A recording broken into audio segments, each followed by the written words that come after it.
So yeah, I am Suelves. I am a postdoctoral researcher at the Tartu Observatory, working at Elmo Tempel with Tavi and Maret.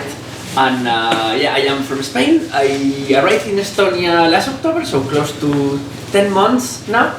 And yeah, came from Poland, where I did my PhD right before. And my work has been mainly on research of galaxy mergers. Those are like the interaction of galaxies. So I wanted to create like a small introduction from like just looking at the sky and how we have reached to just looking at the stars and to what we see nowadays of galaxies and this type of galaxy mergers or galaxy interactions. So then, because they are very important for the life of galaxies, that will help me talk about the life of galaxies and how they have evolved over the life of the universe. And finally, a few words about the events that today, 1 year, will have happened in Spain. But I know you have the map there, so I will at least tell you what you could do near where I live. That this wouldn't be the best place to visit, but at least you will have some small information. And okay, I already got very long.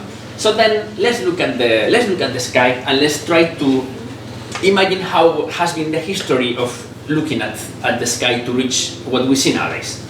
So obviously, using a photo from the Facebook of the festival, when we look at the sky at night, what we can obviously see are the stars, the many dots that we have in the sky, and of course the Milky Way and what we can see, what the Greek used to call as this stripe on the sky. Obviously the stars are moving, they are moving as the Earth moves, and then we have known that we have also the planets that are moving in front of this background of stars. They have different movement. They are these wandering stars. But then, the first time that we pointed a telescope at the sky, the first time that Galileo did, he saw that around one of those wandering stars, around Jupiter, there were other small dots that were also moving with respect to this planet. Those were the satellites of Jupiter. But this was not the only thing that he could see with a telescope. He could see also nebulas or clouds in the sky. This, for example, is the Orion Nebula. So it's in the constellation of Orion, and when you look at with a small telescope, that I don't know if you were able to do it on Friday, but then you could see like a cloud that is surrounded by the stars. But this is what you see with like an amateur telescope, something similar to what Galileo saw like several centuries ago. Nowadays, we can see with the new telescope, newest telescopes, for example with Euclid Space Telescope, we can see these clouds in a very high resolution. This is like the famous Horsehead Nebula, also part of the Orion Nebula group, and the definition and the details of these are totally different. So, what we have seen on the sky has changed a lot over the last years. And we can even see something even more interesting, even more fancy. I just wanted to show this for fun. This is from Mikhail Minkov. He's from Bulgaria. He's an amateur astronomer that has made many different photos. And the trick of these photos is that he got the Orion Nebula that is in here and all the nebulas around with an H-alpha filter. So then he could like make a composition to like the only red part of the sky and then the other parts. So yes, astronomy and the way of researching things have evolved a lot. You can even just in an amateur way do like amazing things. But these clouds of the sky that were seen by telescope, they can be actually seen not only with the telescope, they can be seen by the naked eye. And well, nebulas or clouds, one example of this would be what has been known forever from the South Pole, that are the Magellanic clouds. But this is where things were starting to get a bit confusing, because this type of clouds were different like from the ones that we could see from the telescope. First of all, of course, they are much bigger because they can be seen by the naked eye very big. But also even the structure is different, like they seem to have like many small stars inside.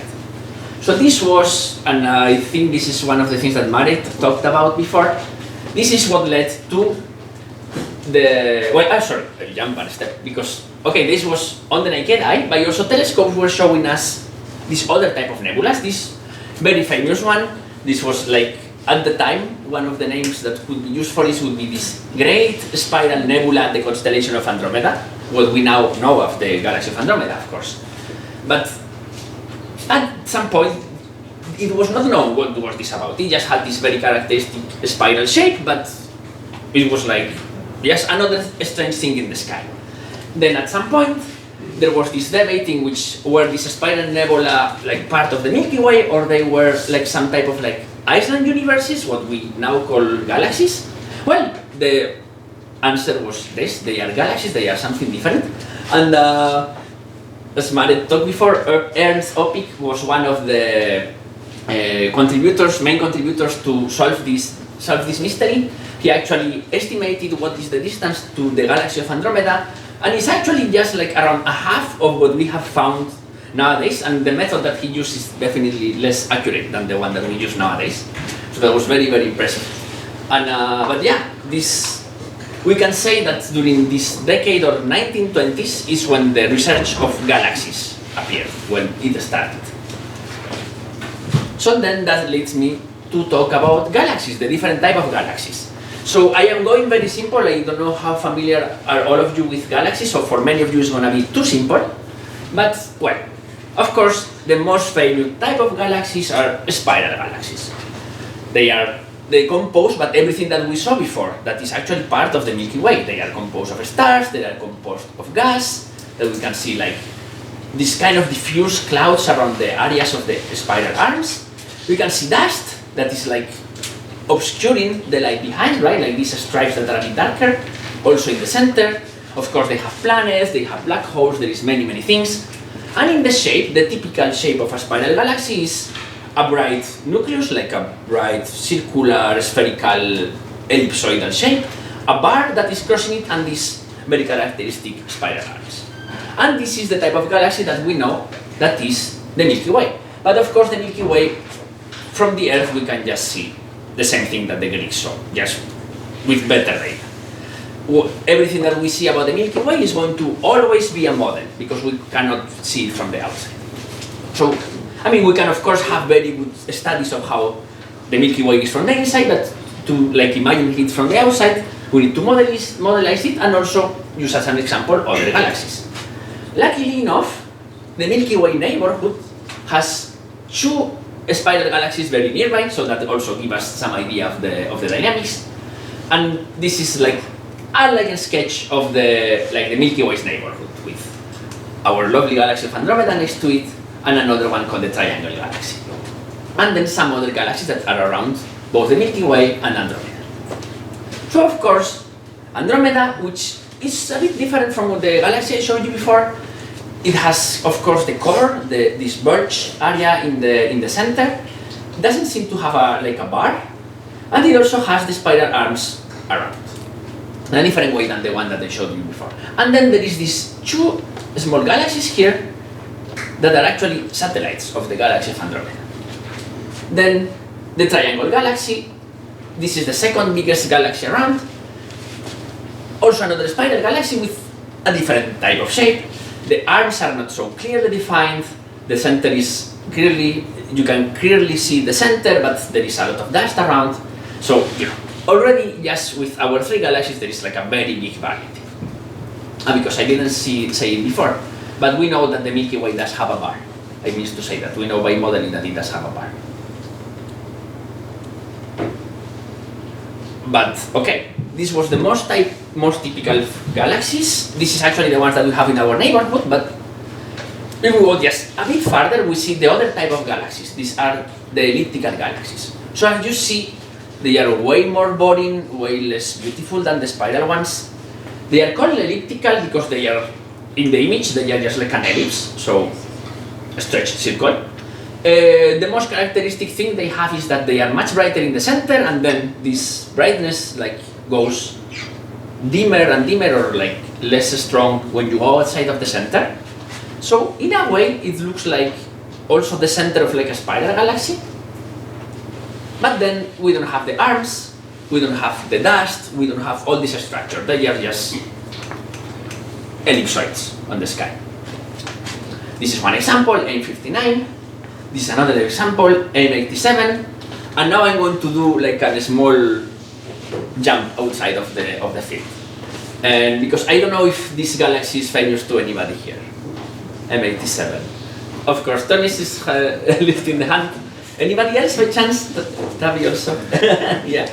Okay, so this galaxy is the first and the only one out of 2 galaxies of which we have an image of the supermassive black hole they have in the center.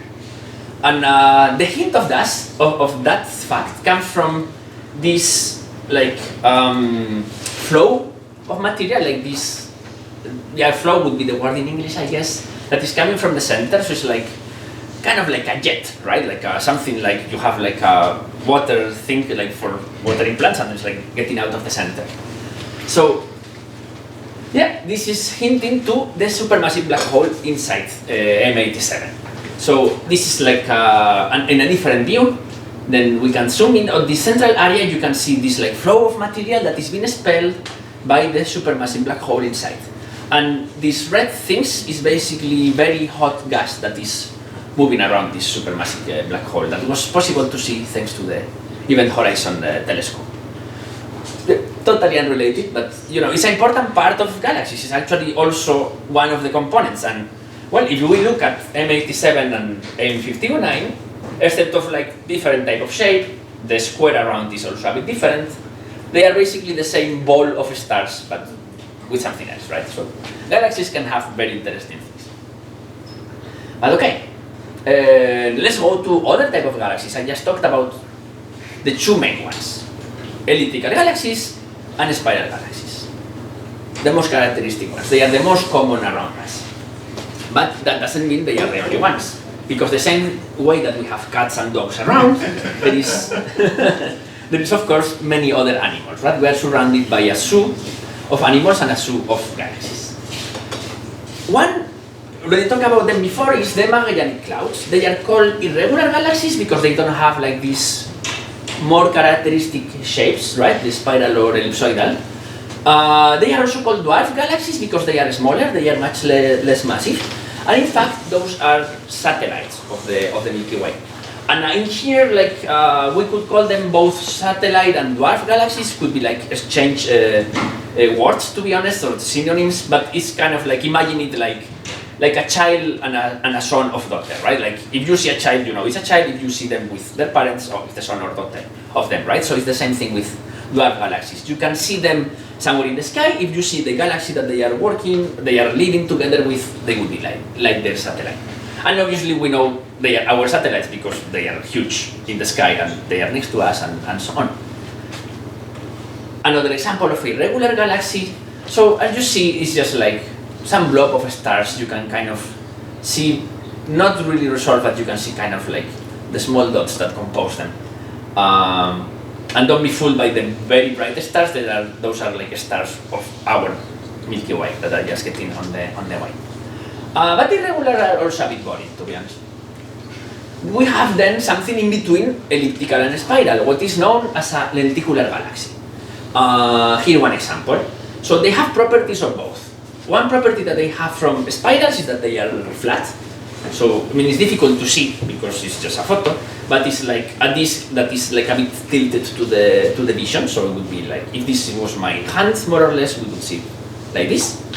But then you can see, of course, you can see this more elliptical, ellipsoidal center, like brighter in the center, and then a bit less to the outside.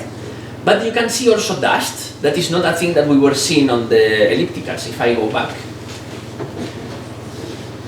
neither this one or this one has like much dust. This one may have like small ones here, but very little. So these dust lines are more similar to what we saw in the spirals before. And it also has like a ring of material around. I don't know if you can see it well. You see maybe like this part here would resemble like those spiral arms that we saw before here, or also in front of this part. So they are like a mix, something like in between the 2 galaxies. And this observation is what led to one of the first basic classifications that was, okay, on one side we have spiral galaxies without a bar or with a bar, the arms may be like more like spread out of the central area, or the central area can be bigger or smaller. But also they can be like more tighter, right? Really resemble like a spiral, just like getting out, like kind of like a snail or something. But then, yeah, there is like a transition. There is something in between. These lenticular galaxies is what we had before. This S with a 0, and then of course the elliptical that could be more or less circular. So yeah, that was the most basic classification. But then, of course, we had the irregular galaxies. But then we also have the ones that I want to talk about, that are the interacting galaxies. So in here, what we have is what looks like a very usual spiral galaxy, bright center, arms around, but those arms are actually like kind of getting out of the internal shape, and one is actually connecting to this thing here, which with higher resolution, we know that is another galaxy that is actually interacting.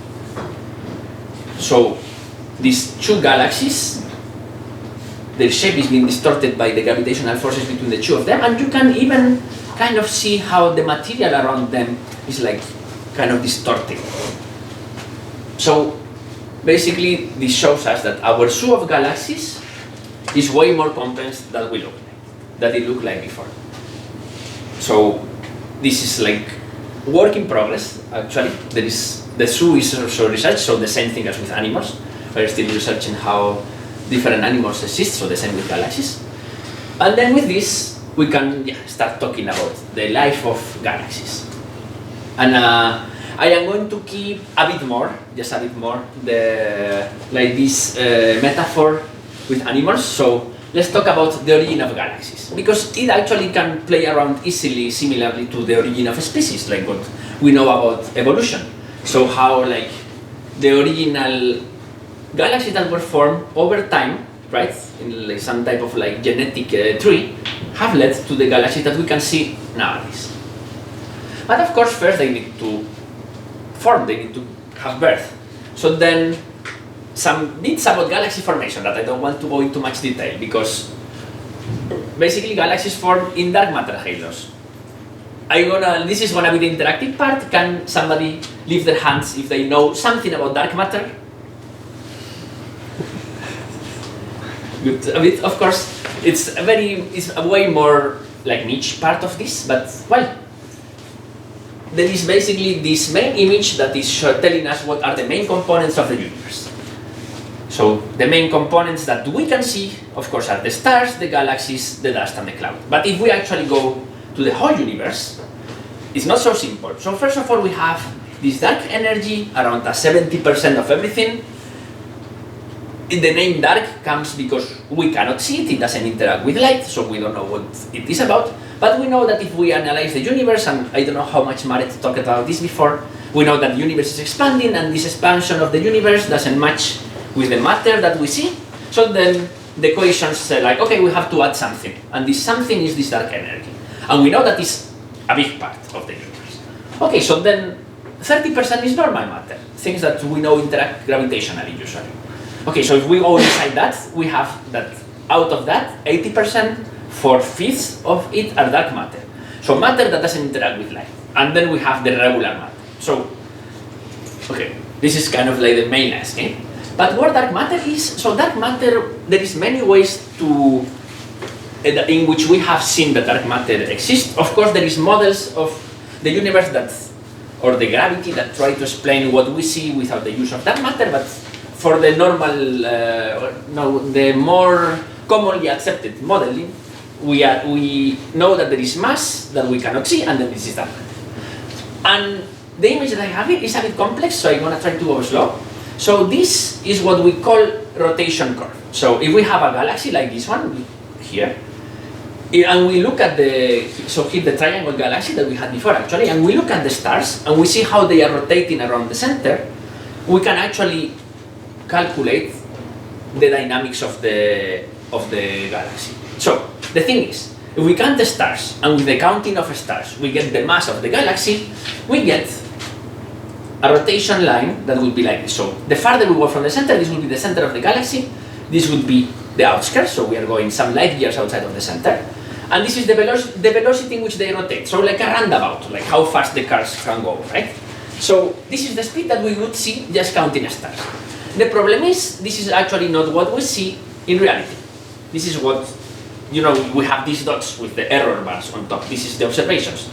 So if the mass that we observe is different than the mass that the galaxy is telling us that it should have, so we just say like, okay, so there is something that is giving mass but we cannot see. And this is the dark matter. And in fact, because we have seen this in many, many galaxies, and there is way more, this would be like many, many other seminar talks and stuff. But we know that many galaxies have this phenomena. And we therefore know that they were born in dark matter halos. The idea is that, if we imagine like a universe where everything was like very uniform and there was nothing, then this dark matter that we cannot see started forming halos, forming spheres. Then in these halos that they collapse, so they form like these spheres, then first the gas was entering inside, and then the gas over time basically cooled down, which makes it be able to make stars, and then it formed galaxies. So okay, galaxies were born, good, now we have how galaxies appear. But then they need to transform, we need to see what is the process of evolution. And then, again, with our animal metaphor, as Darwin did, we need to make a trip. We need to do a voyage. I think it's in English, like the French pronunciation. So then, for that, what Darwin did, he went to his ship, the Beagle, and then he was traveling a lot to not this Beagle, sorry. So he went on he went on like very lovely trips, enjoyed the Caribbean and tropical places, and started to look at the different animals, making all these notes. And this is what we can do with our telescopes. And this finally leads to what I was talking about, that is galaxy mergers. Because, we know that galaxies were born in dark matter halos, but then because of gravity, everything tends to get together. And this is like a scheme of how galaxy mergers look like. This process is very slow, so this is where the analog with Darwin works. You look at different species, look at what things they have in common, and then make the whole picture. So with galaxy mergers, we do that. We see galaxies that are farther or closer to each other, and try to reconstruct this type of history. The thing is, when two galaxies are starting to approach each other, what is happening is that the effect of gravity between them, like with tidal forces, or the same thing as with the tides on the ocean, then the strength between the closer parts and the farther parts are different. Also, the galaxies are rotating, so this overall makes a mess on the galaxies. So as you see, the more closer they are to each other, the more distorted they are. Like the spider arms get larger, bigger, farther. So they approach, and what is happening in this third panel is that actually they have already crossed through each other. So hopefully I can show it on a simulation later that shows it well. But the idea is that you have the two galaxies, they have a relative velocity. Gravity is not fast enough to slow them down, so they do choop, and then afterwards, then they did this first pass, and then slowly they get back to becoming one last galaxy. And as you see, first you can even see them separately, like two spiral galaxies, very distorted, but two spiral galaxies. At some point you just see two nucleus with a mess of things around, but then slowly we call it coalesce, slowly they become one last galaxy. And there is many different things that we can observe in these galaxies, so now is when we just enjoy beautiful photos. And one thing that produces between them is bridges. So it's like you have the two galaxies, like these two here, and then while they are getting close to each other, some part of the material just connects. So then you produce a bridge, between these two. And of course there is many other things, like these other tails, what we call tidal tails, that are also this part of the galaxies that in the interaction they kind of get lost on the way, with the way to call it. So, very impressive, very impressive. We have even more confusing things. This one is called shells, so kind of like an onion, right? You have the central part of the galaxy and then these concentric things around. In this case, what is supposed to have happened is that there was one galaxy that entered in a radial way. So if this is the ball of in the center, or I will do it with the image, probably is better.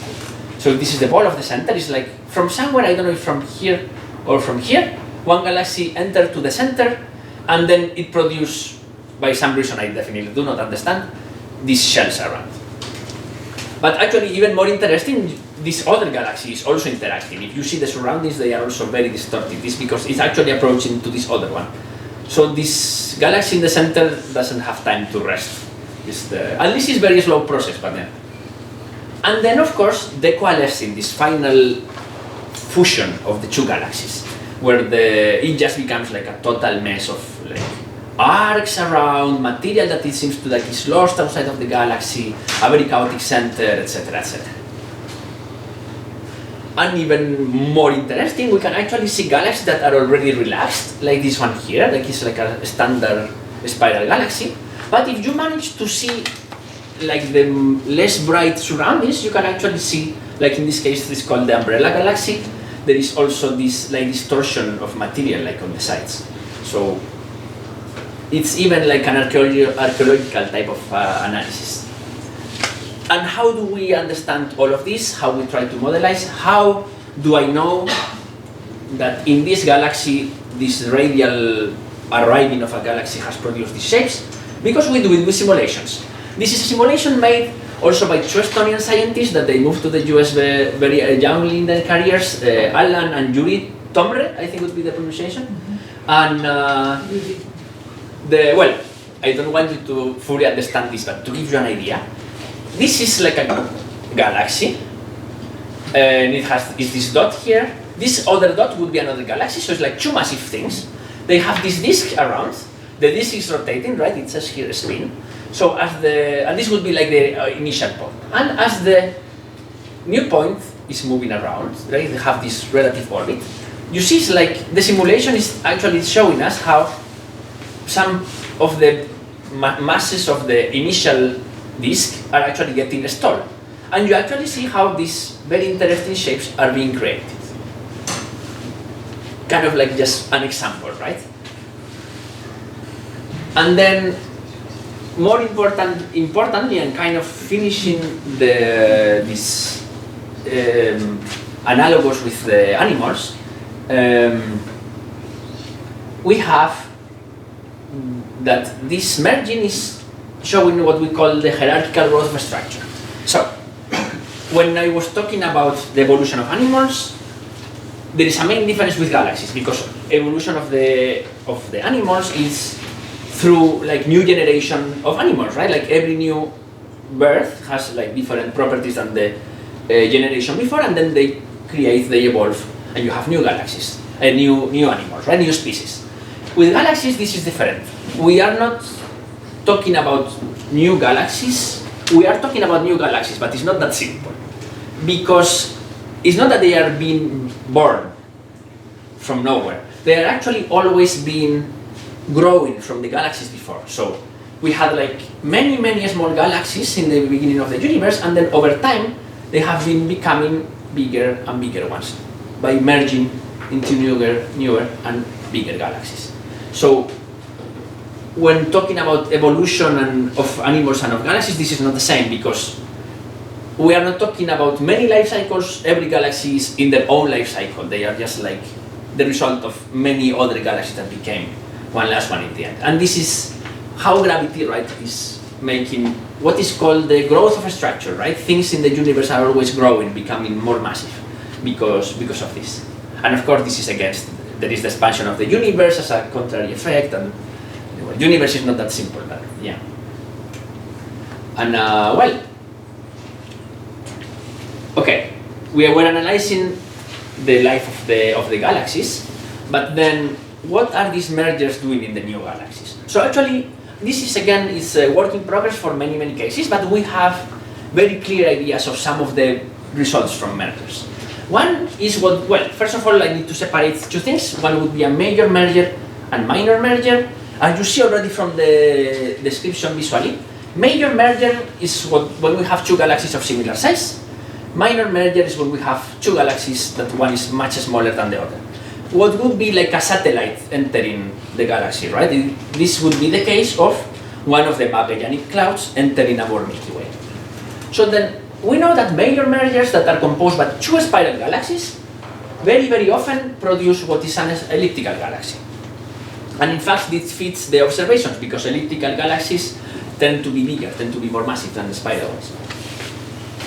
Then, when we have a spiral galaxy merged by an irregular satellite, one of the things that we have seen very often is what we call an enhanced spiral. So it's like this spiral galaxy gets more massive, and then it has new gas, and therefore new stars that are produced by this thing that it has eaten. Then lenticular galaxies that we said before, they are actually like something in between, right? In between spiral and ellipticals. There is, this is also research ongoing, but there is kind of two ways in which lenticular galaxies appear. In this case, this I don't know, I haven't done the simulations at all, but it's my personal interpretation for this one on the left. It looks like an spiral galaxy that has, an elliptical galaxy, right, the ball, with like a ring around. So it feels like it's like some type of like satellite that enter the system and then stay in like creating a ring around. So this would be the minor case, right? Big galaxy and then material that end up surrounding around. Yeah. Question, if I may, in the previous slide, are there also some cases when the minor merges that the smaller galaxy actually steals the matter from the spiral galaxy and won't emerge? Oh yes, actually so one thing that can happen is that the relative velocity is too big, so then they don't come back.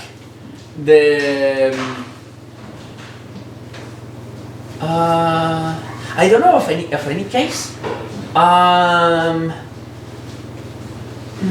I think it could be because generally what happens, right, is that the mass, like the two massive systems are just like interchanging the mass, so it could be that it gets something on maybe from the more of the outskirts, and then the main more massive galaxy is not able to like return it. It would be, but I don't know how much faster it should be the pass of the galaxy though. Because with the with the different masses of galaxies, maybe I'm not sure. Because this galaxy could be like 100 times bigger in mass, so I'm not so sure. Yeah. But there's no data. I mean, like such cases. I mean. Yeah, I don't think so. Totally. Yeah, I don't think so. But I think it could totally be. And in fact, this is maybe going a bit outside of the field again.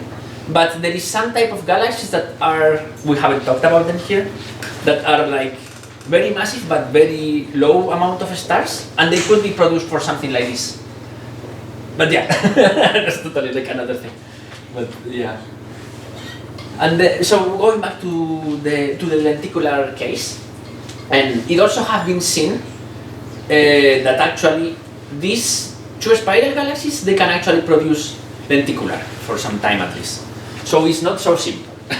So this is the main thing that we know. But again, every system is a different Iceland universe, so you can never know. And then going back to archaeology, well, we actually have done archaeology on our own Milky Way. We know from mainly from the Gaia Space Telescope that we have, but some of them were known before Gaia. And we know that there is like these streams around the Milky Way. They are those marked with colors here.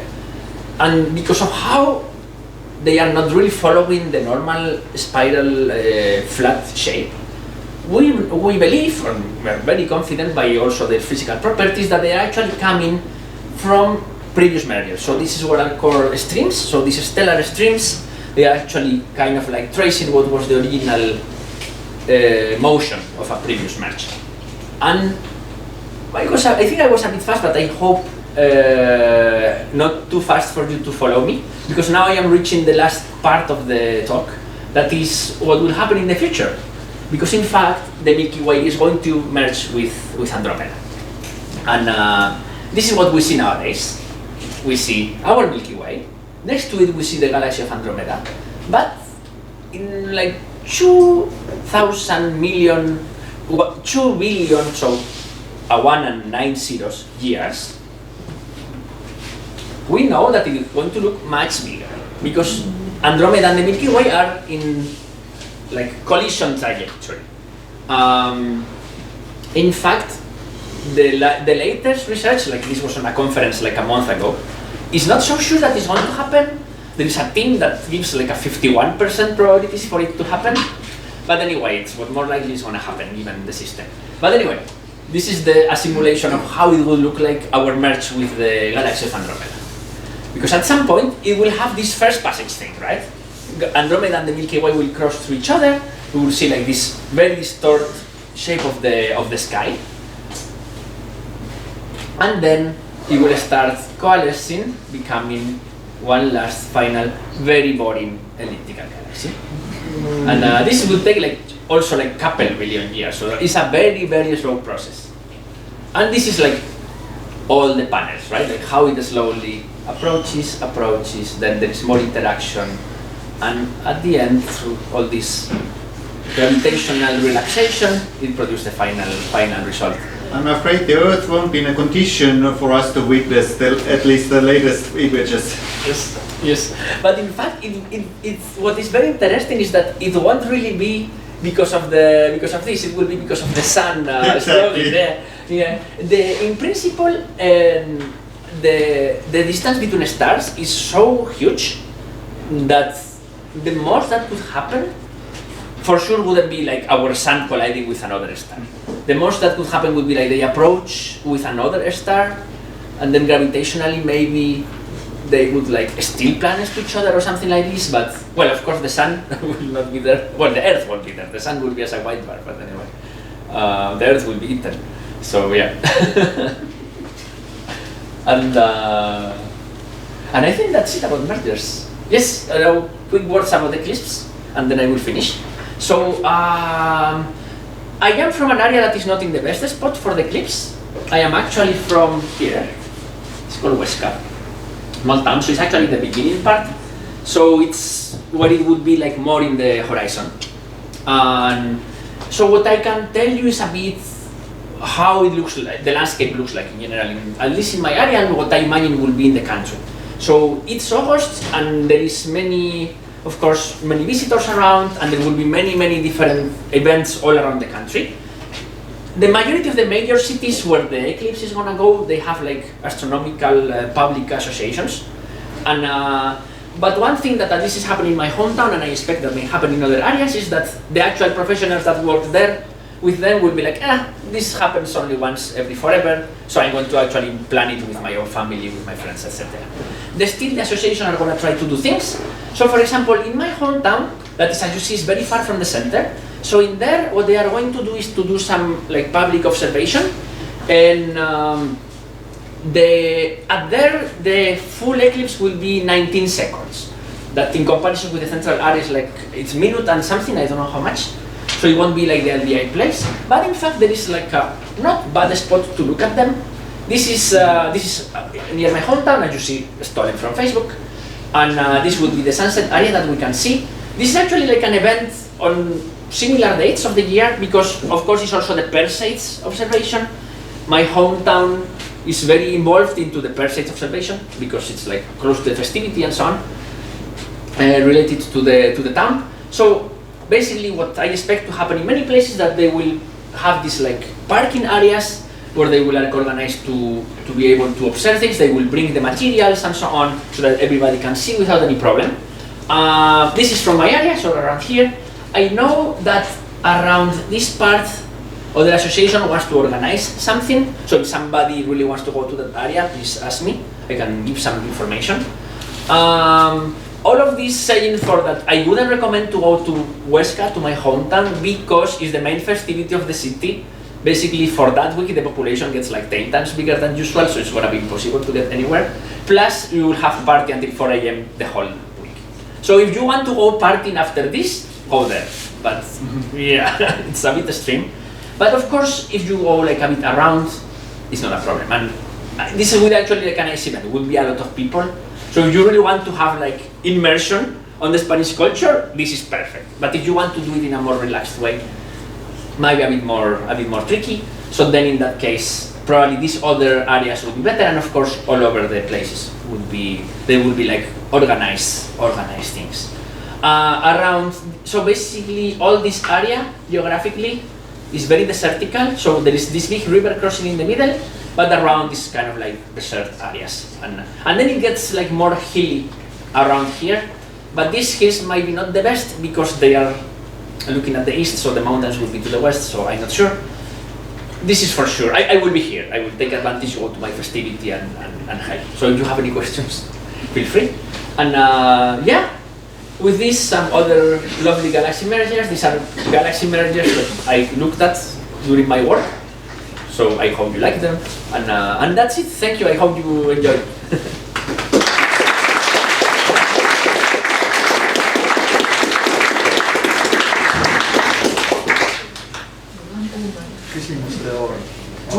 What you didn't say is that in Huesca today there will be +40 degrees. Yes, yes. El calor. El calor, yeah. Yeah, it's tricky. So it might actually make sense to like go a bit further and then go down by car. Because it's a very depopulated area, that's the good thing. All this area that is full of mountains is basically abandoned villages, but it has also rural houses that might be handy. So it's very empty. That's actually a positive thing of this area. So it won't be very crowded, driving around should be very easy. So yeah, and as long as you don't drive very late evening, there won't be drunk people around. So that's also, yeah.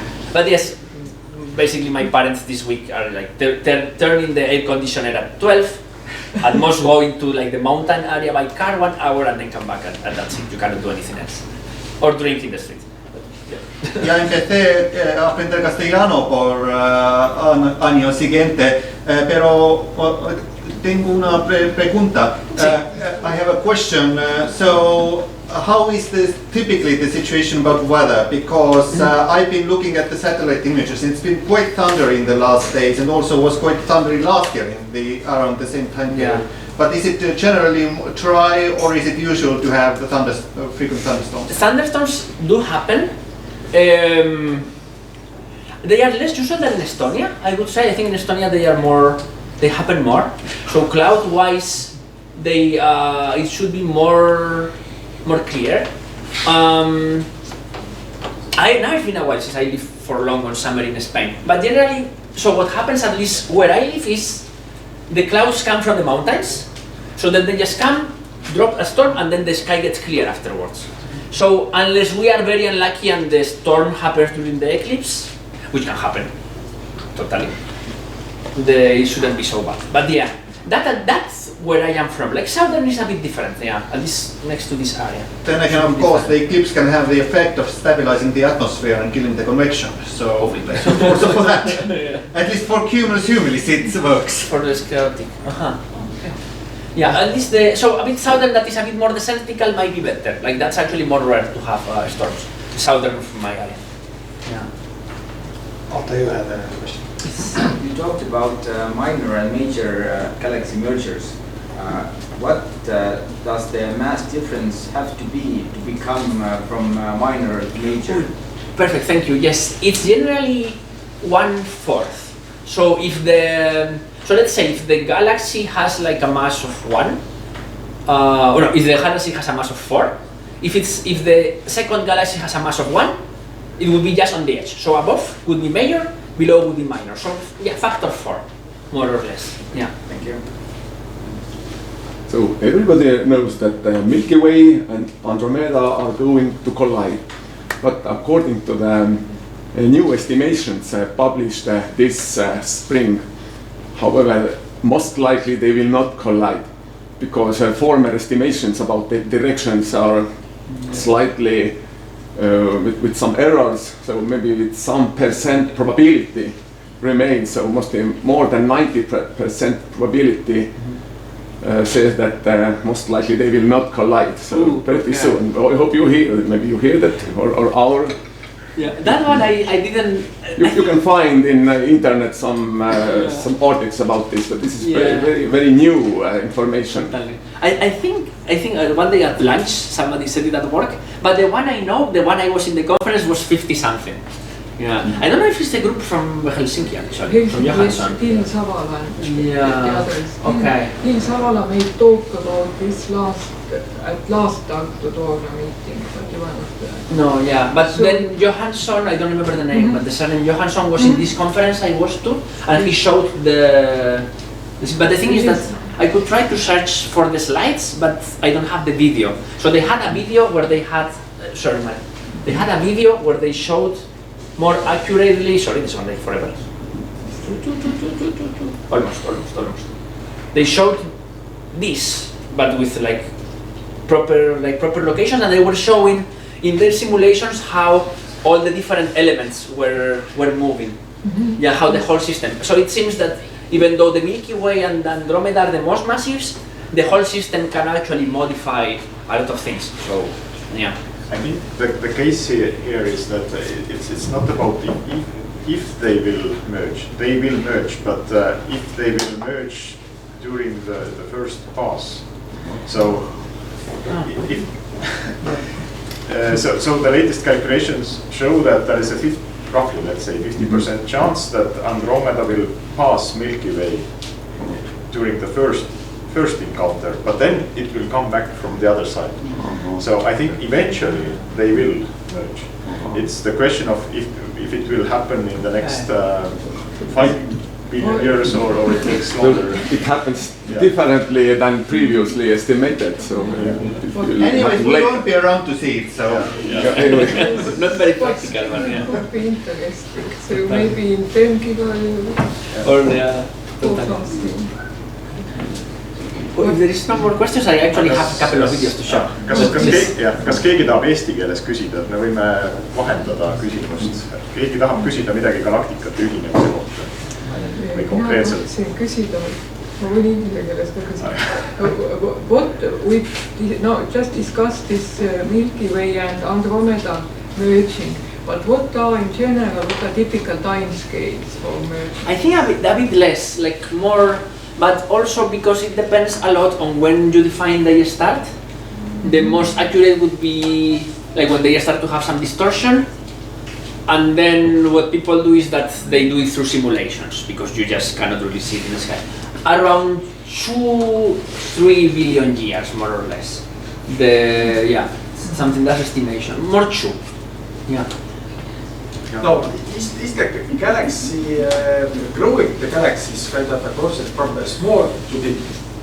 Is it very related to the growth of the supermassive black holes? Because there are some questions about how the supermassive black holes, however, maybe they collapse directly at the beginning, and maybe the galaxies also, the big galaxies were there since the beginning, or how sure that is? Yeah, for the latest stages of evolution, yes, for sure. Like there is some people that have seen how in like those pairs of galaxies they have seen like pairs. Not many actually. Statistically, it's very rare, but they have seen pairs of supermassive black holes having the energy.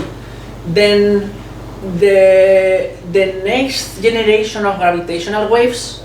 I don't know how familiar are we all with gravitational waves, but the next generation of gravitational waves are supposed to be able to actually trace these mergers, and people believe that is the case, that the evolution, like the growth and merger of galaxies is associated to the growth and merge of supermassive black holes. So one of the projects, or the idea of projects that are there, is so if you know how many galaxies are merging statistically, and you can compare it with how many of those supermassive black hole mergers you would expect, and then when you have the data to compare them. About the origin, it's a bit difficult. I don't know how much do they match, like I don't know how many mergers in very early universe you have to have in order to build the supermassive black holes, but then the original black holes, how massive they were, is also not known. So yeah, like the farther you go, the more. So the origin is still very unclear, I would say. Yeah, sadly. I have a question about the mergers. We know that a lot of galaxies have had some sort of mergers in their past, but do we know, are there any galaxies that haven't had any mergers in their history, or how old is the oldest galaxy that doesn't have had any mergers in their past? Yeah, so there is a type of galaxy, the name is called red nuggets, because they are very red, and they are very compact, so they are red and like compact like a nugget, right? Like chicken meat. So those are one type of galaxy that is known. It was actually discovered by the team of my previous supervisor, or they claim one of the discoveries. And the age of the stars, I don't know, but the idea is that the fact that they are very nugget, compressed, and then the stars are like very old, like 10 gigayears or something, so like not far from like the origin of stars in principle. That's kind of the numbers I remember. I do have to check, but those are like not surrounded by other type of galaxies. So the idea is that yes, those are like kind of like the ancient galaxies that were never interact. So there is, I would say there is what would be the word?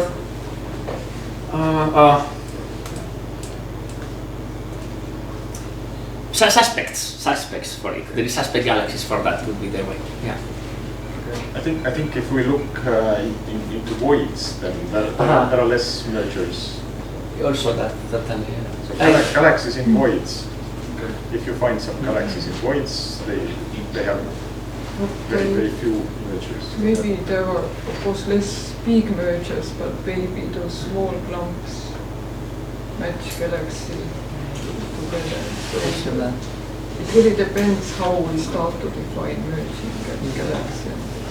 Because I don't think that analysis has been done for this type of galaxies. I got one more question. So obviously people would maybe assume that if you have two galaxies full of hundreds of billions of stars collide, then some of the stars would collide.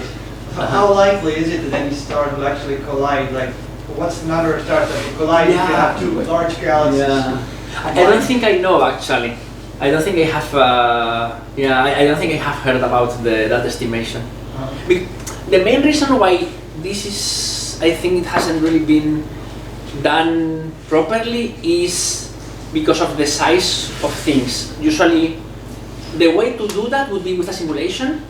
The problem is that simulations have like a limit resolution, right? So then, with simulations, you never have.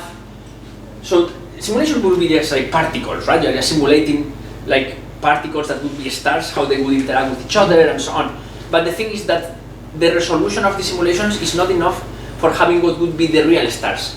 You have like star particles that usually they are like 1,000,000 or 1,000 in the most resolved ones. So yeah, I'm sure there is some like estimation like mathematically with probabilities, but I'm not aware of that one. Yeah, but there should be some probability. So we need more computing power basically to do that. Yeah, and then at the end of the day, usually also to my idea, because things are moving so much, maybe rather than a collision, you would end up having like just pairs forming. I guess, but I actually don't know. But yeah. Well, would it be possible with quantum computers then?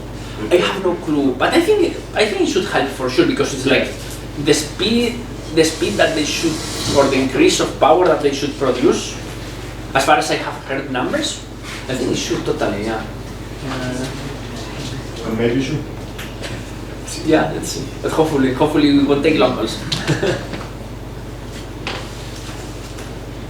Okay, so maybe then I will open to show two images, two simulations, and then we call the day.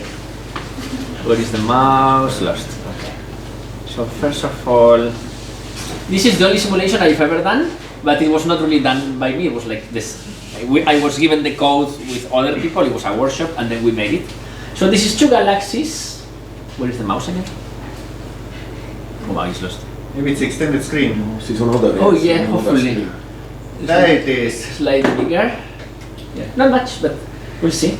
So I will pass it again. So you see the two galaxies. They are already rotating. And then in fact in this one, if you look carefully, the spiral arms, they don't create until they interact the first time. So it's not easy at all to produce what we are producing. If I do it manually, see the approach. The shape is almost the same. This shape that I was showing before, it was not really there. So simulations are difficult because there is many things that you need to simulate, and this is just dots around. You can see like the surroundings are more distorted, but we are not seeing those spirals, right? It's like discs. But then slowly producing, like you see the shapes are like deforming a bit.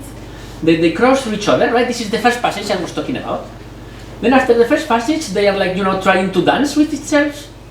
And then you have the arms, right? You have like the bridge, almost, which actually is like a broken bridge. They kind of touch themselves. But yeah.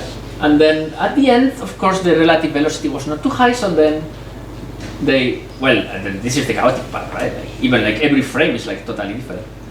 And then at the end, and you see like many of the star particles, right? This is again what we were saying before. This is not the stars, are particles that do resemble the stars. So some of them are like just getting far away. So there is like models that these things there would actually form like another dwarf galaxy or something like this. So then one last whole view, very fast. I don't know how to do this slow without doing it manually, sorry. This here. Nice. And then, before I show you this galaxy called, oh wait, we're having the problem again. It's because it's the other direction, okay, that makes sense. This M51 is one of the most typical galaxies actually for mergers. This is one guy on YouTube that made a video of his screen at the laptop, so I'm sorry. But anyway, this is to show you how these simulations of galaxies are done in order to understand what we see. So what actually the Tomre brothers did was like they made the simulation idea and they just tried to replicate what they saw in the sky. And this is what this guy is doing. He made like a spiral galaxy, he made like an irregular galaxy, and now we know that what is happening is that this galaxy is actually like coming from the back. So you see, actually, according to this simulation, it's supposedly at this part, this galaxy got very distorted. So slowly passing from behind, right? It's like this perspective. And then what we see nowadays is when the galaxy in the orbit is just coming from the top part. And in principle, as coming from the top part, then the arm that is characteristic is created. So now there. So this is how you do. So trial and error. It's educated guesses, of course, but because I mean you can actually guess the dynamics and so on, but that's how you reproduce it. And this was done with basically the majority of the galaxies. And in this paper of Tomre brothers is from 1972, and they reproduce quite well very complex systems, even with like very simple dynamics. And if you want, we can do it once again slowly, and I'm not getting used to this. Okay. Okay. Yeah, much better. But I think with this, if there is no more questions, I think we can call it for today. Thank you.